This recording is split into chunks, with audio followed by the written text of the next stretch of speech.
नमस्कार मित्रों। पशु परिसर टेस्ट सीरीज में एक बार पुनः आपका स्वागत है। ये टेस्ट सीरीज श्रृंखला 2 है, जिसमें सेकंड टेस्ट में आपको लिए चलते हैं। और आज का हमारा टॉपिक है, स्पेशली टॉपिक है धातु, अधातु और उपधातु, और उनके मेनली जो कंपाउंड्स है, यौगिक है, उनके बारे में। पशु परिसर टेस्ट सीरीज श्रृंखला में दूसरे टेस्ट में आपका स्वागत है। टेस्ट संख्या 02 साइंस में पुनः स्वागत है।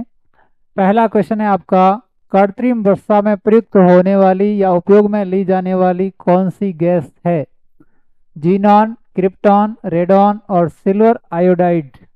कृत्रिम वर्षा जो है कराने के अंदर यूज किया जाता है silver iodide. Silver iodide AgI, artificial rain. Silver के जो है मेनली 3 कंपाउंड बहुत उपयोगी हैं, जैसे silver nitrate AgNO3, silver nitrate AgNO3, silver bromide AgBr और सिल्वर आयोडाइड AgI। सिल्वर जो नाइट्रेट है, सिल्वर नाइट्रेट को अमिट स्याही बनाने में यूज किया जाता है। अमिट स्याही बनाते हैं, जो आपके इलेक्शन प्रोसीजर का एक भाग है। जो AgBr है, सिल्वर ब्रोमाइड जिसको बोलते हैं, ये फोटोग्राफी में यूज होता है, फोटोग्राफी में प्रयुक्त किया जाता है, फोटोग्राफी में। और जो सिल्वर का आयोडाइड कंपाउंड है, सिल्वर आयोडाइड, इसको हम जो है कृत्रिम वर्षा आर्टिफिशियल रेन में यूज करते हैं। कृत्रिम वर्षा आर्टिफिशियल रेन में यूज किया जाता है। तीनों जो है उपयोगी कंपाउंड है। सिल्वर नाइट्रेट, सिल्वर नाइट्रेट से अमिट स्याही बनाते हैं। सिल्वर ब्रोमाइड जिसको फोटोग्राफी में यूज करते हैं, और सिल्वर आयोडाइड जिसको आर्टिफिशियल रेन कृत्रिम वर्षा में यूज किया जाता है। इंपॉर्टेंट क्वेश्चन है, यानी जो कृत्रिम वर्षा में प्रयुक्त होने वाली गैस सिल्वर आयोडाइड। सिल्वर के 3 कंपाउंड है, सिल्वर नाइट्रेट, सिल्वर ब्रोमाइड और सिल्वर आयोडाइड। सिल्वर नाइट्रेट से अमिट स्याही बनाते, सिल्वर ब्रोमाइड से फोटोग्राफी में यूज करते, और सिल्वर आयोडाइड को कृत्रिम वर्षा में यूज किया जाता है। नेक्स्ट क्वेश्चन है, निम्न में से सर्वाधिक अभिक्रियाशील धातु कौन सी है? सबसे ज्यादा जो है क्रियाशील धातु कौन सी है? तो यहाँ पे जो आपको दे रखा है गोल्ड, पोटेशियम, लेड और आयरन। इन सभी में सबसे ज्यादा क्रियाशील है पोटेशियम। सबसे ज्यादा क्रियाशील है पोटेशियम। पोटेशियम जो है सबसे ज्यादा क्रियाशील धातु। हालांकि सोडियम भी क्रियाशील है, जिसको हम कैरोसिन के अंदर रखते हैं, मिट्टी के तेल में रखते हैं, कैरोसिन में रखते हैं। यहाँ पर जो दिए गए हैं गोल्ड, सोना, पोटेशियम, लेड और आयरन, इसमें सबसे ज्यादा क्रियाशील कौन सी धातु है? पोटेशियम। क्रियाशीलता की सीक्वेंस भी हम पढ़ सकते हैं, जैसे कबीरनाथ के महंगे आलू, आलू जरा फीके पड़े। ये इनकी क्रियाशीलता का घटता क्रम है। क्रियाशीलता का घटता क्रम है, घटता क्रम। रिएक्टिविटी जो है इनकी घटेगी। जैसे आपका पोटेशियम, फिर सोडियम, उससे कम क्रियाशील, उससे, ठीक है। ये जो है कैल्शियम, कैल्शियम, फिर आपका जो है मैग्नीशियम, फिर आपका एल्यूमिनियम, फिर जिंक, फिर फेरस, फिर लेड। ये इनकी जो है क्रियाशीलता की सीक्वेंस है। पोटेशियम, उसके बाद में आपका सोडियम, फिर calcium, magnesium, aluminium, zinc, ferrous, lead. इस प्रकार से प्लैम्बरम बोलते हैं लैटिन भाषा में। इस प्रकार से इनकी क्रियाशीलता आगे आगे बढ़ते हैं तो घटती है, ठीक है। तो आपका पोटेशियम सबसे ज्यादा क्रियाशील है, उससे कम सोडियम, फिर जो है कैल्शियम, मैग्नीशियम, एल्यूमिनियम का, जिंक, फेरस और लेड। ये इनकी क्रियाशीलता का क्रम है, आपको सीक्वेंस से याद रखना है। कबीरनाथ के महंगे आलू जरा फीके पड़े। कबीरनाथ, कबीरनाथ के महंगे आलू, महंगे आलू जरा फीके पड़े, जरा फीके पड़े। कबीरनाथ के महंगे आलू, कबीरनाथ के महंगे आलू जरा फीके, Fe और पड़े, Pb, प्लम्बरम, लेड। ये इनकी क्रियाशीलता का घटता क्रम है। ठीक है, यहाँ पे पोटेशियम है, फिर सोडियम है, उसके बाद में कैल्शियम है, मैग्नीशियम है, एल्यूमिनियम है, जिंक है, फेरस है और लेड है। तो यहाँ जो है ज़्यादा क्रियाशील कौन है? पोटेशियम। नेक्स्ट क्वेश्चन है आपका, शुद्ध सोना कितने कैरेट का होता है? तो शुद्ध सोना 24 कैरेट्स का होता है। राइट आंसर आपका सी है। शुद्ध सोना जो है 24 कैरेट का होता है। उसके बाद में निम्न धातुओं में से कौन सा सामान्य ताप पर द्रव है? धातुओं का पूछा है, और धातुओं के अंदर एक ऐसी धातुएं अधिकतर जो है ठोस अवस्था में होती है, लेकिन जो पारा है ये द्रव अवस्था में होता है। तो बी राइट आंसर हो गया आपका जो पारा, मरकरी जिसको बोलते हैं, Hg या मरकरी, Hg या मरकरी, लैटिन भाषा में हाइड्रेशन बोलते हैं, मरकरी या पारा। ये जो है आपका सामान्य ताप पर कैसा पाया जाता है? लिक्विड फेज में पाया जाता है, द्रव अवस्था में पाया जाता है। पारा जो है सामान्य ताप पर आपका लिक्विड फेज में द्रव अवस्था में पाया जाता है, जिसको हम थर्मामीटर में यूज करते हैं। थर्मामीटर के अंदर जो है यूज किया जाता है, पारा भरते हैं इसके अंदर। थर्मामीटर, तापमापी या थर्मामीटर में पारा यूज किया जाता है, थर्मामीटर के अंदर, तापमापी के अंदर। और तापमापी जो है ऊष्मीय प्रसार सिद्धांत पर काम करती है। ऊष्मीय प्रसार सिद्धांत, यानी जो है पारा जब हीट देते हैं तो फैलता है, प्रसार होता है, और जो टेम्परेचर को मेजर करते हैं। उसके बाद में नेक्स्ट क्वेश्चन है आपका, निम्न में से किस धातु की विद्युत चालकता सबसे कम है? चांदी सबसे अधिक चालक है, एल्यूमिनियम भी चालक है, सोना भी जो है ये विद्युत का चालक है, टंगस्टन, टंगस्टन जो है विद्युत का सबसे कम चालक है। डी राइट आंसर हो गया आपका। विद्युत की चालकता सबसे कम पूछी गई है। चांदी तो विद्युत का सबसे बढ़िया चालक है, उसके बाद में जो है गोल्ड भी विद्युत का चालक है, एल्यूमिनियम भी बढ़िया विद्युत का चालक है, लेकिन टंगस्टन विद्युत का सबसे कम चालक है। टंगस्टन का जो है मेल्टिंग पॉइंट बहुत ज्यादा होता है, गलनांक बिंदु। अगर जो हम टंगस्टन की बात करें तो टंगस्टन, टंगस्टन इसका जो है गलनांक पॉइंट ज्यादा होता है, गलनांक 3380 डिग्री सेंटीग्रेड। इसलिए जो बल्ब का फिलामेंट होता है वो टंगस्टन का बनाया जाता है। बल्ब का फिलामेंट, बल्ब के अंदर जो तंतु होता है, बल्ब का जो फिलामेंट होता है उसको हम जो है टंगस्टन का बनाते हैं। इसके अंदर का जो फिलामेंट है ये किसका बना हुआ होता है? टंगस्टन का। टंगस्टन, बल्ब का जो फिलामेंट होता है उसको हम टंगस्टन से बनाते, और जो टंगस्टन है इसका मेल्टिंग पॉइंट ज़्यादा होता है, गलनांक जो है 3380 डिग्री सेंटीग्रेड होता है, और बल्ब का फिलामेंट बनाने में यूज करते हैं टंगस्टन को। तो ये विद्युत की चालकता कम होती है, हालांकि टंगस्टन की जो चालकता है तुलनात्मक रूप से कम होती है।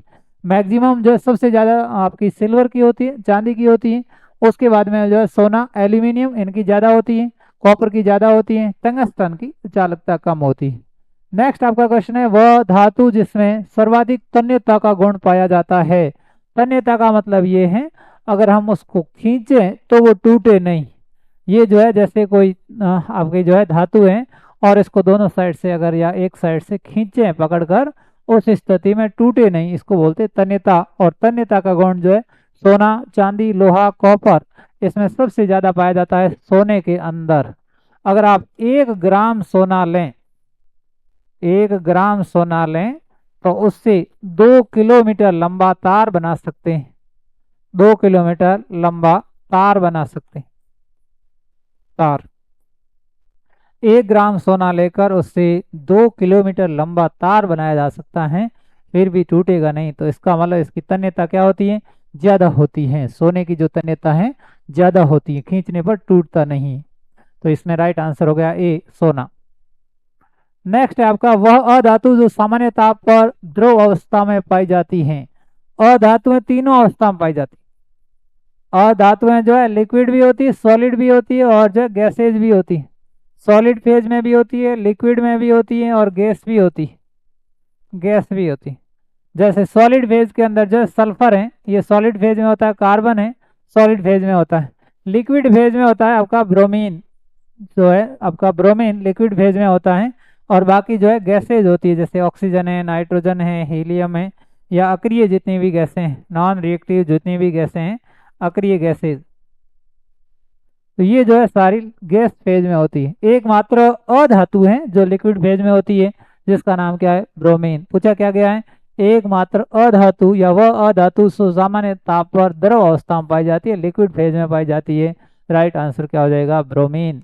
ब्रोमीन कौन सी फेज में होती है, लिक्विड फेज में होती है। तो आपका राइट आंसर हो गया ब्रोमीन, लिक्विड फेज में पाई जाती। अगला क्वेश्चन है, मिनीमाटा रोग किस कारण होता है। मिनीमाटा रोग किस कारण होता है। पहला है आयरन, आयरन के कारण नहीं होता है। सेकंड है पारा, पारे के कारण होता है। टंगस्टन नहीं, मैग्नीशियम नहीं। मिनीमाटा रोग जो है ये आपके जो रासायनिक संयंत्र होते हैं, रासायनिक जो संयंत्र होते हैं, रासायनिक संयंत्र, केमिकल जो प्लांट होते हैं, उन केमिकल प्लांट से जो है मिथाइल मरकरी निकलता है, मिथाइल मरकरी। और ये जो मिथाइल मरकरी है ये आपका जल को दूषित करता है, जल को दूषित करता है। और उस जल को जो पीते हैं उससे क्या होता है, व्यक्ति का तंत्रिका तंत्र गड़बड़ हो जाता है। तंत्रिका तंत्र जो नर्वस सिस्टम है, तंत्रिका तंत्र प्रभावित होता है। केमिकल जो प्लांट्स होते हैं जहां मिथाइल आपके मरकरी निकलता है, मिथाइल मरकरी के रूप में निकलता है, उस स्थिति में जल वहां का दूषित हो जाता है, जल प्रदूषित हो जाता है और उससे हमारा नर्व सिस्टम गड़बड़ हो जाता है, जिसको हम बोलते हैं मिनीमाटा रोग। इस स्थिति में जैसे जो हमारी बॉडी है उसमें वाइब्रेशन शुरू हो जाते हैं। इसके अलावा अगर हम बात करें तो जो है मानसिक रूप से ठीक नहीं रह पाते हैं, मानसिक रूप से कमजोर हो जाते हैं। हमारा जो सिस्टम है, रेस्पिरेटरी सिस्टम है, वो भी प्रभावित होता है और पूरा जो है न्यूरॉन सिस्टम मेनली जो है गड़बड़ हो जाता है। तो व्यक्ति के अंदर जो है मेंटली भी जो है वो वीक हो जाता है, कमजोर हो जाता है। तो हमारा जो है तंत्रिका तंत्र प्रभावित होता है मिनीमाटा रोग से। मिनीमाटा जो रोग है इसकी खोज सबसे पहले जापान के अंदर हुई। जापान के अंदर एक द्वीप है जिसका नाम है क्यूशु द्वीप, क्यूशु द्वीप। और इस क्यूशु द्वीप पर जो एक शहर है जिसका नाम है मिनीमाटा, मिनीमाटा। जापान का जो क्यूशु द्वीप है उस पर एक शहर है जिसका नाम है मिनीमाटा और उस शहर के नाम से इस रोग का नाम दिया गया। वहां पर इस रोग के बारे में पुष्टि हुई, इसलिए जो है नाम रखा मिनीमाटा रोग। जापान का क्यूशु द्वीप और वहां पर एक सिटी है मिनीमाटा और उसी सिटी के नाम पर रखा गया इस रोग का नाम मिनीमाटा रोग। नेक्स्ट क्वेश्चन देखते हैं, टूटी हुई हड्डियों की रक्षा के लिए प्लास्टर ऑफ पेरिस का प्रयोग किया जाता है और यह है जिप्सम, कैल्शियम ऑक्साइड, बुझा हुआ चूना, कैल्शियम कार्बोनेट। देखो जिप्सम से जो है प्लास्टर ऑफ पेरिस जिप्सम से बनता है। जिप्सम आपका जो है कैल्शियम सल्फेट होता है, CaSO4 कैल्शियम सल्फेट और जो है 2 जल के अणु। और इसको हम जो है जब 373 डिग्री सेंटीग्रेड तापमान पर गर्म करते हैं, हीटेड करते हैं, उस स्थिति में क्या बनता है, कैल्शियम सल्फेट CaSO4 को 100 डिग्री सेंटीग्रेड भी कह सकते हैं और जो है half H2 calcium sulphate, calcium sulphate, sulphate hemihydrate, hydrate, जिसको हम बोलते हैं प्लास्टर ऑफ पेरिस, POP।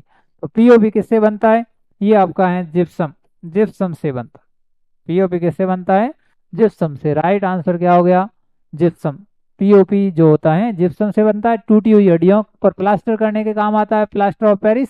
इसके अलावा जो है इसको हम प्लास्टर के रूप में यूज कर सकते हैं, मूर्ति बनाने में सजावट के रूप में यूज कर सकते हैं प्लास्टर ऑफ पेरिस। जैसे ये आपका कैल्शियम सल्फेट है, यहाँ बात हो रही कैल्शियम ऑक्साइड की, जो है कैल्शियम ऑक्साइड नहीं है, ये CaO नहीं है। बुझा हुआ चूना कैल्शियम हाइड्रोक्साइड होता है, CaOH का Holt wise. Calcium carbonate CaCO3 होता है, ये तीनों नहीं। तो राइट आंसर हो गया gypsum, calcium sulphate CaSO4 2H2। Calcium sulphate को जब 100 डिग्री सेंटीग्रेड तापमान पर हीटेड किया जाता है क्या बनता है, plaster of Paris, calcium sulphate hemihydrate बनता है, POP calcium sulphate hemihydrate. Right answer हो गया आपका जिप्सम। नेक्स्ट है, वह अधातु जो विद्युत की सुचालक हैं। देखिए पहले हमें जो है रीड करते समय पूरा ध्यान रखना है, वह अधातु जो विद्युत की सुचालक हैं। चांदी जो है धातु है, इसका मतलब जो है अधातु है ही नहीं, हालांकि विद्युत की सुचालक है लेकिन जो है ये धातु है, तो इसका मतलब चांदी नहीं हो सकता। दूसरा ग्रेफाइट, ग्रेफाइट कार्बन का अपर रूप है, कार्बन का अपर रूप, और कार्बन का अपर रूप है इसलिए कार्बन क्या होता है, अधातु, अधातु, कार्बन अधातु है और ग्रेफाइट जो है अधातु है, इसलिए विद्युत का सुचालक है। ग्रेफाइट विद्युत का क्या है, सुचालक है। क्यों है विद्युत का सुचालक, क्योंकि प्रत्येक कार्बन परमाणु पर एक इलेक्ट्रॉन मुक्त पाया जाता है। जैसे ये कार्बन परमाणु है, 4 बंध बनाता है, एक मुक्त इलेक्ट्रॉन पाया जाता है। प्रत्येक कार्बन परमाणु पर, प्रत्येक कार्बन परमाणु पर एक मुक्त इलेक्ट्रॉन पाया जाता है, फ्री इलेक्ट्रॉन। इस वजह से विद्युत का सुचालक और ऊष्मा का भी सुचालक, ग्रेफाइट विद्युत और ऊष्मा दोनों का सुचालक है। इसलिए क्यों, क्योंकि जो है इसके प्रत्येक कार्बन परमाणु पर एक फ्री इलेक्ट्रॉन पाया जाता है, प्रत्येक कार्बन परमाणु पर एक फ्री इलेक्ट्रॉन पाया जाता है। तो राइट आंसर आपका हो गया ग्रेफाइट। आपका जो है सल्फर हालांकि अधातु है लेकिन जो है विद्युत का सुचालक नहीं है।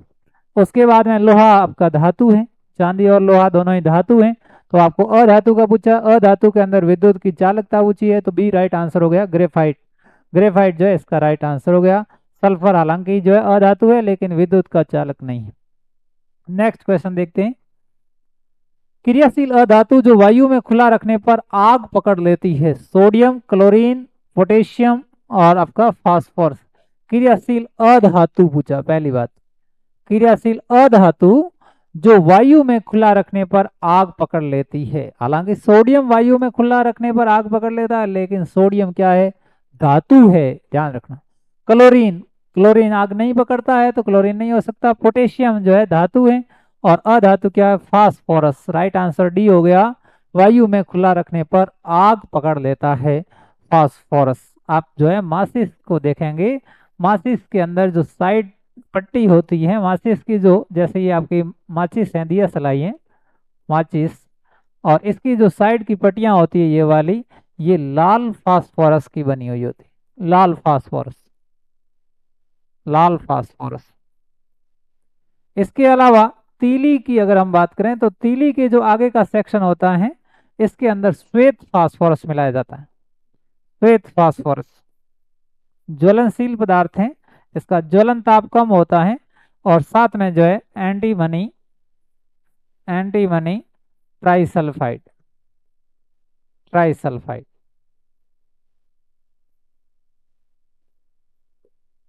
इसमें जो है श्वेत फास्फोरस और एंटीमनी ट्राइसल्फाइड मिलाते हैं, जिसमें माचिस की तीली का जो आगे वाला भाग होता है, दिया सलाई का जो आगे वाला सेक्शन होता है, और माचिस की जो साइडें होती है वो लाल फास्फोरस से बनाई जाती है। माचिस की जो तिल्ली होती है, तिल्ली को श्वेत फास्फोरस या एंटीमनी ट्राइसल्फाइड मिलाया जाता है, इससे बनाया जाता है।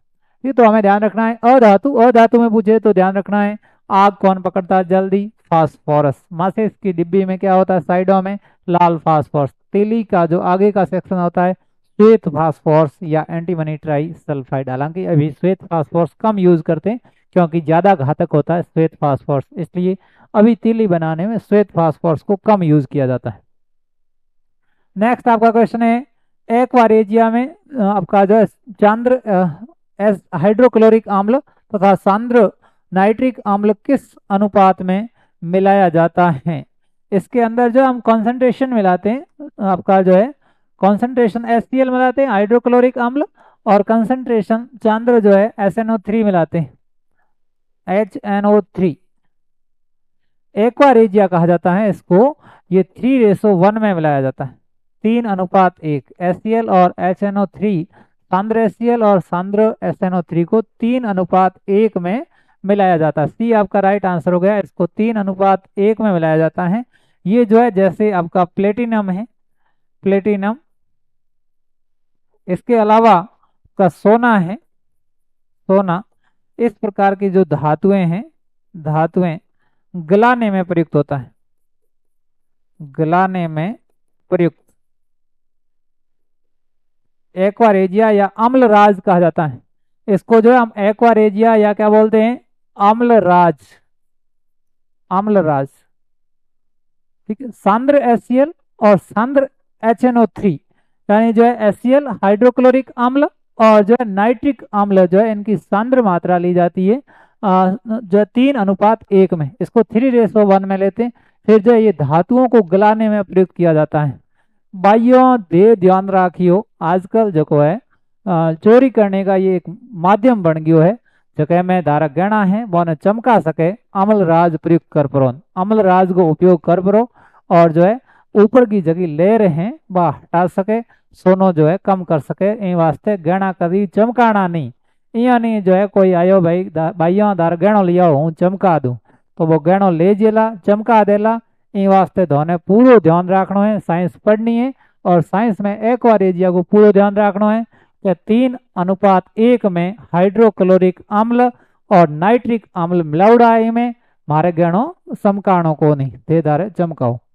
तो ये ध्यान रखना है, एक्वारेजिया या अम्लराज, हाइड्रोक्लोरिक अम्ल और जो है नाइट्रिक अम्ल 3:1। नेक्स्ट है, भोपाल त्रासदी किस गैस के रिसाव के कारण हुई थी? MIC, ये ध्यान रखना है सीधा ही आपको, मिथाइल आइसोसाइनाइड। इस भोपाल गैस त्रासदी 1984 की, उसमें बहुत सारे लोग मर गए थे। मिथाइल आइसोसाइनाइड के रिसाव होने के कारण जहरीली गैस होती है। हालांकि साइनाइड खुद एक सबसे खतरनाक जहर है। साइनाइड जीभ के टच करते ही व्यक्ति की मौत हो जाती है। तो मिथाइल आइसोसाइनाइड गैस का रिसाव हो गया था वहां पे, और उससे बहुत सारे लोगों की मौत हो गई थी। 1984 की घटना है, भोपाल गैस त्रासदी बोलते हैं, ओके, MP में हुई, जिसमें मिथाइल आइसोसाइनाइड MIC का रिसाव हुआ था। नेक्स्ट क्वेश्चन है, फिटकरी गंदे पानी को किस प्रक्रिया द्वारा स्वच्छ करती है? जब हम गंदे पानी के अंदर, जिसके अंदर बहुत सारे जो है कण हैं, इस प्रकार के पार्टिकल्स हैं, और इसके अंदर जो है फिटकरी मिला दें, तो वो जो है गंदे पानी से जो आपके गंदे कण हैं, धूल मिट्टी के कण हैं, उनको नीचे नीचे जम जाएंगे। फिटकरी के कारण उनका क्या हो जाएगा? स्कंदन हो जाएगा।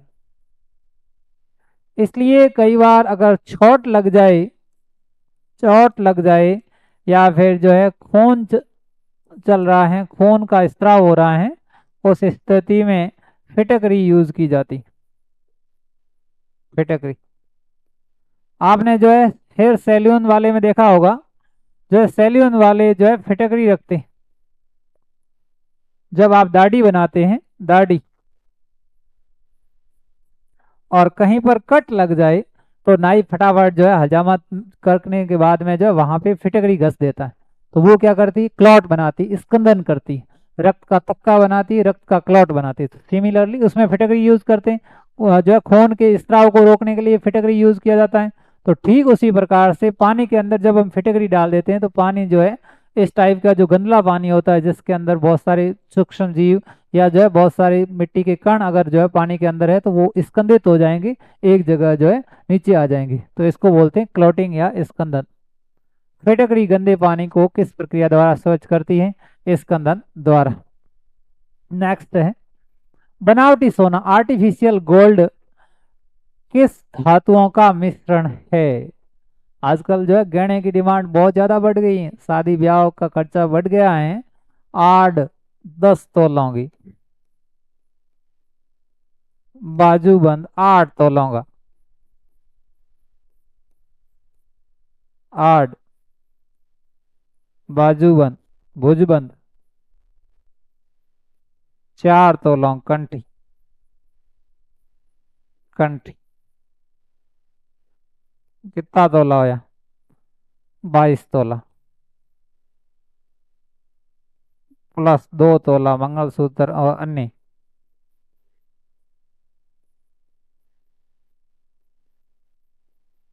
25 तोला।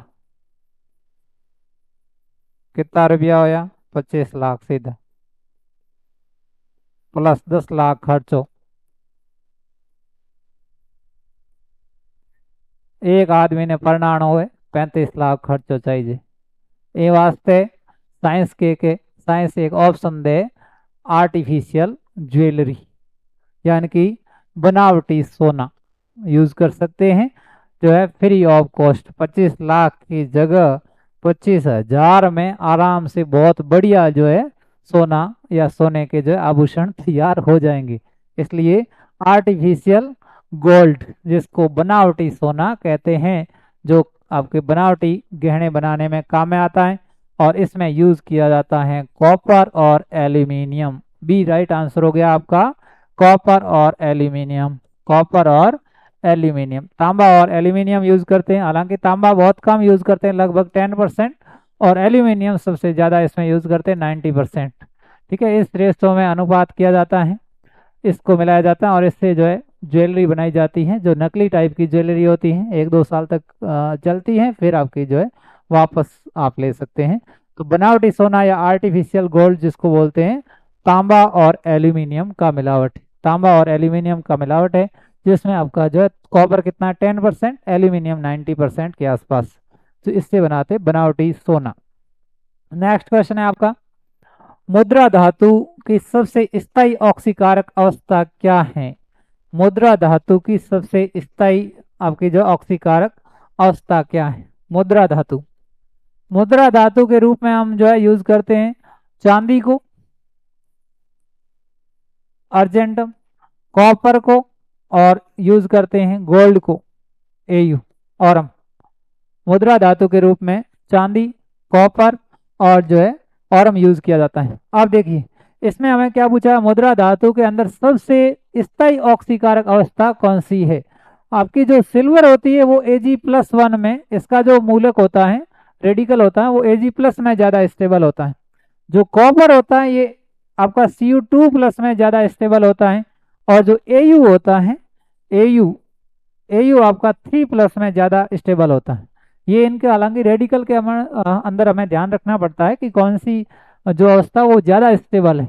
आपकी सिल्वर के अंदर Ag+ में ज्यादा स्टेबल है, कॉपर Cu2+ में ज्यादा स्टेबल है, ज्यादा स्थायी है, और आपका जो सोना है Au है ये Au3+ में ज्यादा स्टेबल है।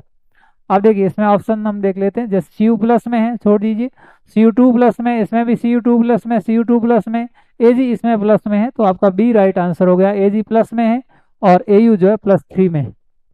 बी राइट आंसर हो गया, यानी कि जो है Ag+ में है, Cu2+ में और Au3+ में, ये ज्यादा स्टेबल है, ज्यादा स्थायी है। नेक्स्ट क्वेश्चन है, टमाटर सॉस में प्रयोग आने वाला संरक्षक है। ये जो है खाद्य परिरक्षक की बात हो रही, खाद्य परिरक्षक, खाद्य परिरक्षक क्या करता है, जो आपके खाद्य पदार्थ है उसको लंबे समय तक खराब नहीं होने देता है। जैसे सॉस है, इनके अंदर या अचार के अंदर जो है सोडियम बेंजोएट यूज किया जाता है, सोडियम बेंजोएट, बेंजोएट, या potassium, potassium metabisulphite, metabisulphite, सार्वेट use कर सकते हैं, सार्वेट, पैराबेन्स यूज कर सकते हैं। ये जो है कुछ केमिकल्स हैं जिनका नाम हमें ध्यान रखना है। ये खाद्य परिरक्षक के रूप में यूज करते हैं, जो भोजन को लंबे समय तक खराब नहीं होने देते। और यहाँ जो है हम टमाटर की जो सॉस है उसमें यूज करते हैं सोडियम बेंजोएट, डी आपका राइट आंसर हो जाएगा। Potassium metabisulphite, potassium nitrate, calcium propionate और सोडियम बेंजोएट, टमाटर सॉस में जो है यूज किया जाता है सोडियम बेंजोएट। बाकी जो है पोटेशियम मेटाबाइसल्फेट, सार्वेट, पैराबेन्स, इनका यूज जो है हम खाद्य परिरक्षक के रूप में कर सकते हैं, जिसमें खाद्य पदार्थों को सड़ने गलने से बचा सकते हैं, लंबे समय तक इसको यूज कर सकते हैं। सोडियम जो बेंजोएट होता है ये टोमेटो जो सॉस है उसमें यूज किया जाता है, तो आपका डी राइट आंसर हो गया। नेक्स्ट है, हल्दी में पाया जाने वाला प्राकृतिक रंजक है, ठीक है, करक्यू, आपका जो करक्यूमिन, कैरोटीन, कैरोटीन गाजर के अंदर होता है, लाइकोपिन टमाटर में होता है, एंथोसाइनिन और जो है करक्यूमिन, इसके अंदर जो है हल्दी के अंदर जो है होता है करक्यूमिन। और हल्दी का वैज्ञानिक नाम कुरकुमा लौंगा है, कुरकुमा लौंगा, कुरकुमा लौंगा जो है इसका बॉटनिकल नेम है, वानस्पतिक नेम है, वैज्ञानिक नाम है वानस्पतिक नाम, ठीक है, कुरकुमा लौंगा। और इसके अंदर क्या पाया जाता है, कुरक्यूमिन पाया जाता है। करक्यूमिन जो है प्राकृतिक रंजक पाया जाता है, आपका जो है प्राकृतिक रंजक के रूप में, डाइज के रूप में पाया जाता है हल्दी में। करक्यूमिन, कैरोटीन जो है गाजर में होता है, और लाइकोपीन जो है टमाटर के अंदर होता है। नेक्स्ट, नीले रंग का खनिज लेपिस लजूली, जिसका उपयोग अर्ध कीमती पत्थर में किया जाता है। ये जो है इस टाइप का एक श्वेत पाउडर है। नीले रंग का जो है खनिज होता है, मिनरल्स होता है, पाउडर के रूप में होता है, व्हाइट और जो है ब्लू टाइप का होता है, जिसको जो है लेपिस लजूली बोलते हैं। लेपिस जो लजूली है, जिसका उपयोग अर्ध कीमती पत्थर के रूप में किया जाता है। इसमें ये कह रहा है sodium aluminium silicate, zinc cobaltate, क्षारीय कॉपर कार्बोनेट, पर्शियन ब्लू यानी हल्का नीला। जो है इसके अंदर पूछा क्या गया है कि नीले रंग का खनिज जिसका उपयोग हम अर्ध कीमती पत्थर के रूप में करते हैं, ये आपका होता है sodium aluminium silicate. Sodium aluminium silicate, इस जो सोडियम एल्यूमिनियम सिलिकेट है, इसमें सोडियम एल्यूमिनियम सिलिका और ऑक्सीजन पाए जाते हैं।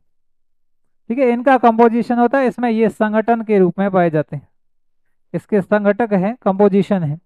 सोडियम एल्यूमिनियम सिलिका और ऑक्सीजन का जो है कंपोजिशन पाया जाता है इस मिनरल्स के अंदर, खनिज के अंदर। ठीक है, जिसका नाम है लेपिस लजूली।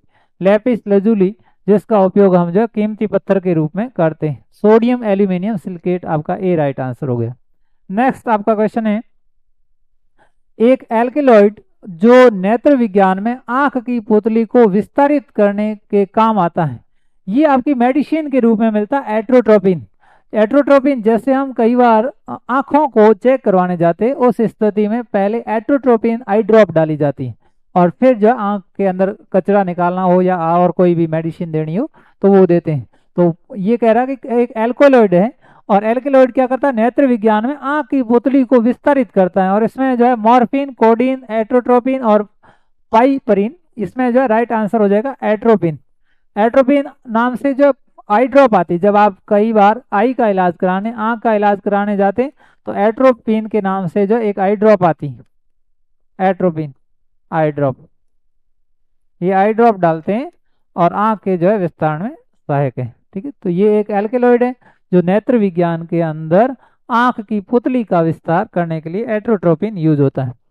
नेक्स्ट है, जब प्रोपियोनिक अम्ल की अभिक्रिया जलीय NaHCO3 से होती है, तब CO2 बाहर निकलती है, तो CO2 का C आता है। देखो ये आपका जो है बात हो रही प्रोपियोनिक अम्ल। प्रोपियोनिक अम्ल क्या होगा, CH3, प्रोपेन होगा, CH2, और ओइक अम्ल है तो COOH। और इसकी अभिक्रिया हम किससे करवा रहे हैं, आपका जो है सोडियम बाइकार्बोनेट से करवा रहे, NaHCO3 से करवा रहे, NaHCO3 से करवाएंगे। उस स्थिति में सोडियम इसको रिप्लेस कर देगा, यानी इस हाइड्रोजन की जगह आ जाएगा सोडियम। क्या बन जाएगा, प्रोपियोनेट सोडियम बन जाएगा, CH3 और जो है CH2 और COONA, ये आपका क्या हो गया, प्रोपियोनिक अम्ल। प्रोपियोनिक अम्ल, प्रोपियोनिक अम्ल। इस स्थिति में Na यहाँ रिप्लेस हो गया, साथ में क्या निकलेगा, CO2। ये CO2 कहाँ से आएगी, CO2 जो है आपकी इस समूह से आएगी, HCO3, जिसको बाई कार्बोनेट समूह बोलते हैं, HCO3 से आएगी। साथ में क्या निकलेगा, आपका जो एक हाइड्रोजन यहाँ बच जाएगा, आपका एक हाइड्रोजन यहाँ H2 बच जाएगा, H2, और एक यहाँ पर जो क्योंकि CO2 निकली है तो एक ऑक्सीजन हो जाएगा, जल बन जाएगा। यहाँ पे CO2 किस समूह से आ रही है, CO2 आपकी यहाँ पे आ रही है इस समूह से, यहाँ से CO2 आ रही है, और इस समूह का नाम क्या है, बाइकार्बोनेट। बाइकार्बोनेट,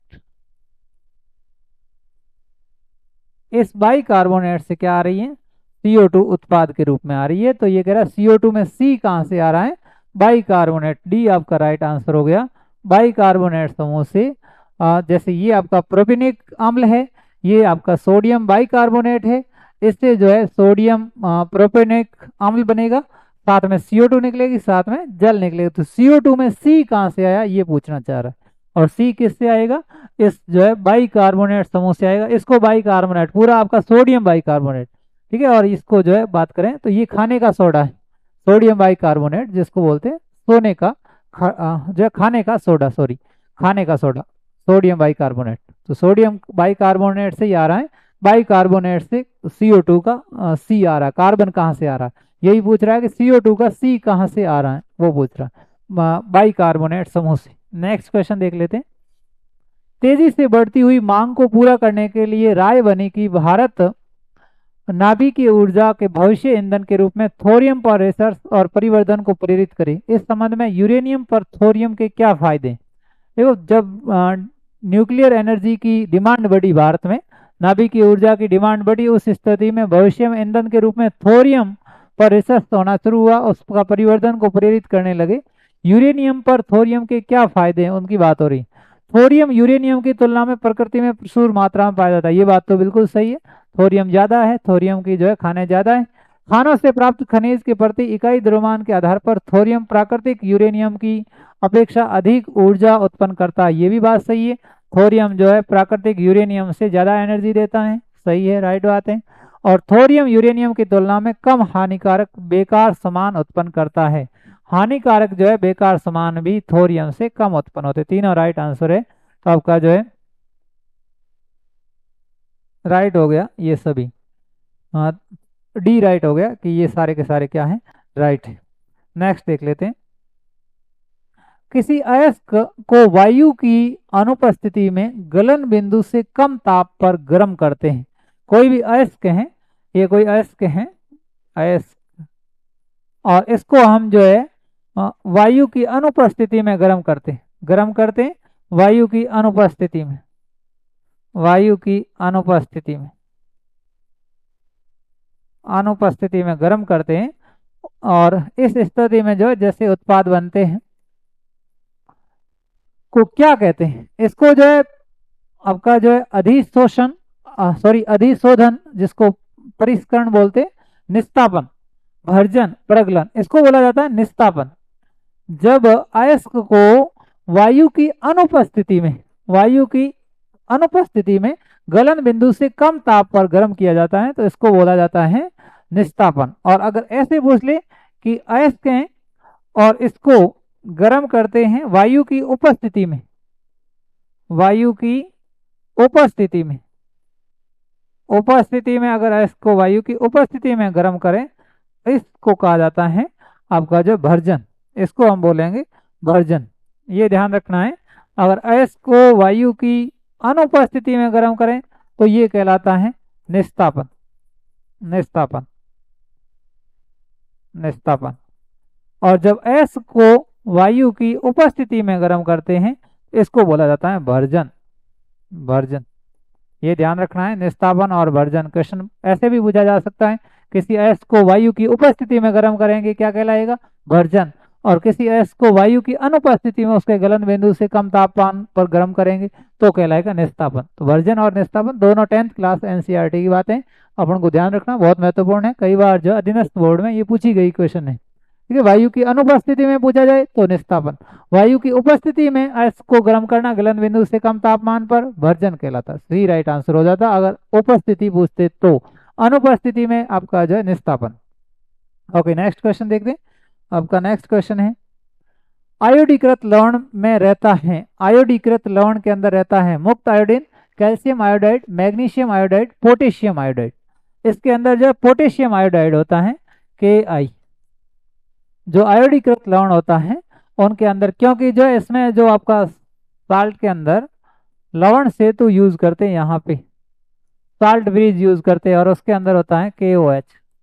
ठीक है, साल्ट ब्रिज यूज करते हैं, तो यहाँ पे जो है जो आयोडीकृत लवण होता है इसके अंदर जो है यूज किया जाता है potassium iodide. D right answer हो गया। नेक्स्ट आपका है, एक धातु जो एक नाभिकीय कार्बोनिल नहीं बनाती। अब कार्बोनिल समूह बनाने का मतलब आपका CO समूह बनाना, और CO के साथ में जो है बनाते हैं लिगेंड, लिगेंड। जैसे आपका जो Fe है, Fe जो है इस प्रकार से CO के साथ में जो है, जैसे ये CO है तो आपका जो है बन जाएगा Fe और CO5, ये एक लिगेंड बन जाता है। तो अपन को ध्यान रखना है, Fe भी बनाता है, मोलिब्डेनम भी बनाता है, कोबाल्ट भी बनाता है, लेकिन वेनेडियम जो है कोई कार्बोनिल समूह नहीं बनाता है। कार्बोनिल समूह बनाना और जो है आपका फेरस बनाता है, मोलिब्डेनम बनाता है, कोबाल्ट भी बनाता है, लेकिन वेनेडियम जो है नहीं बनाता है। D right answer. जय हिंद, जय भारत। ये आपकी जो है धातु, अधातु और उपधातु की टेस्ट श्रृंखला थी। अगले सेशन में फिर मिलेंगे, तब तक के लिए शुक्रिया। जय हिंद।